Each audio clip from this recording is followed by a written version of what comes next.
What's up, guys? Welcome back to Mr. C's Corner. It is Thursday, April 30th, Throwback Thursday. We're going to continue our lesson from Tuesday, where we talked about protectionism and free trade. We're mostly focused on protectionism. Today, we're going to talk about free trade, all while listening to Third Eye Blind. I'm throwing it back to my high school days. Used to love jamming out to them. Anyway, so on Tuesday, we begin our global competition lesson discussing protectionism and the trade barriers countries impose in order to ensure protectionism, right? The trade barriers we discussed were tariffs, quotas, and embargoes. The reason why we're talking about this is because global competition often leads to these trade disputes, and countries can either choose protectionism or free trade in order to resolve these trade disputes. Anyway, so I mentioned that protectionism decreases competition and generally increases the prices that consumers pay for goods and services, right? With that in mind, nations are moving towards free trade. So I talked about protectionism on Tuesday. Today we're going to talk about the benefits of free trade. Protectionism and free trade are two opposing points of view involved in trade disputes. So protectionism, you're trying to protect your domestic market or your home market. And free trade, we're going to discuss what that means today. I think you can kind of guess what that means. So anyway, your EQ for today's lesson is, how is a free trade alliance beneficial for the U.S., for us? All right, so let's recap a little bit on Tuesday. Let's talk about what protectionism is and go over these terms again. So protectionism is the practice of the government putting limits on foreign trade to protect businesses at home or protect businesses in their domestic market. That's protectionism. They have three trade barriers associated with them. Tariffs, quotas, embargoes. Tariffs, it's a tax on imports, right? Tax on imports. Quotas, limit on the quantity of imports coming in. And embargoes, usually political or a military move. Restriction of trade with another country, kind of like how I was saying with Cuba and North Korea. Okay, great. Reasons to restrict trade or enforce protectionism. I'm going to name three. First one, foreign competition can lower the demand for products made at home, right?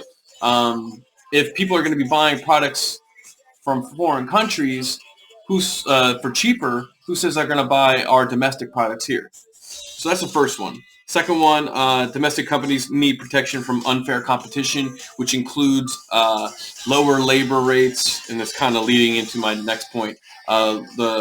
Labor being not costing as much, and resources being more available for these foreign countries. Third point, cheap labor in other countries can lower wages or threaten domestic jobs, right? So if labor in a foreign country is going to be, I don't know, they're going to pay their workers $1 an hour versus here in the U.S., I think our minimum wage is what, like, who knows now, especially with the Corona economy. Let's assume it's $10 an hour. That's a huge difference, right? $9. And then they can calculate that in the cost of their products. So your first assignment for this lesson is, besides for the ones mentioned, besides for the three benefits that I mentioned, list one other reason to restrict trade. What can you think of? Okay, let's move on. So free trade, that's what this lesson is about. Free trade, when there are few or no limits on trade between countries. So not a lot, kind of form these alliances, and I'm going to dive a little bit more into that. So supporters of free trade think all countries should be free to compete anywhere in the world without restrictions. So us in the U.S., we can compete in China. China can compete in Canada. Canada can compete in England with no problem at all, no restrictions, free to do what they want in regards to trading.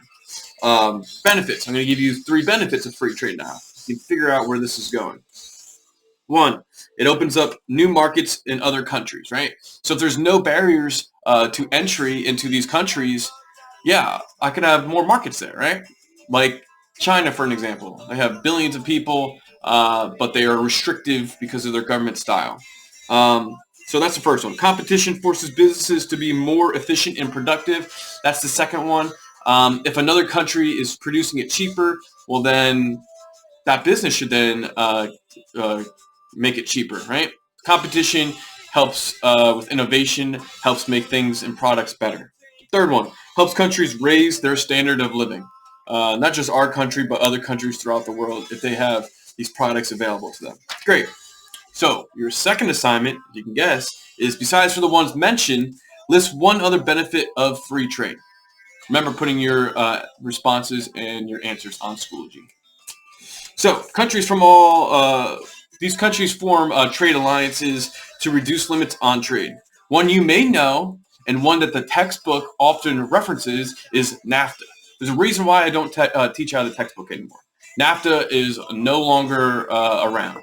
NAFTA stands for the North American Free Trade Agreement. It's between U.S., Canada, and Mexico. So recently, there was the USMCA to replace NAFTA. USMCA is sometimes referred to as NAFTA 2.0, but it is still a free trade agreement among the three countries. Now, there's a bunch of reasons why USMCA is around now.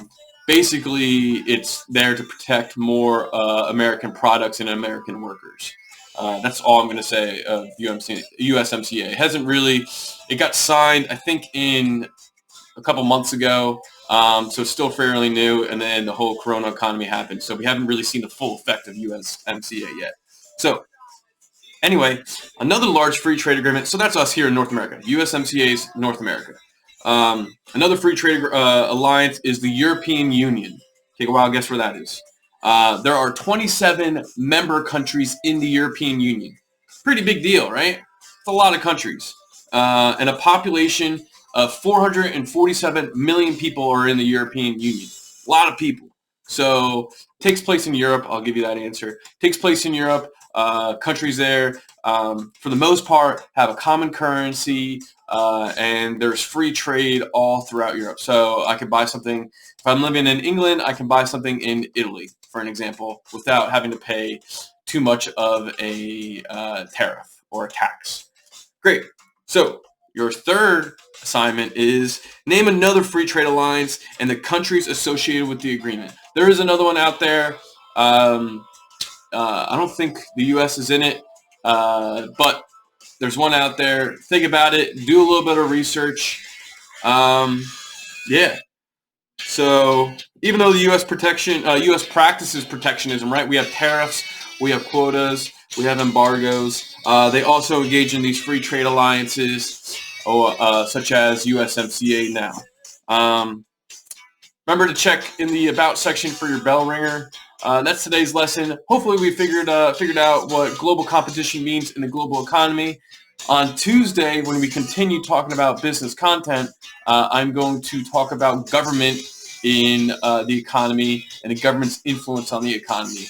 Especially now in today's day and age, the Corona economy going on, I think it's important for us to understand the impact of government on our economy in a positive way.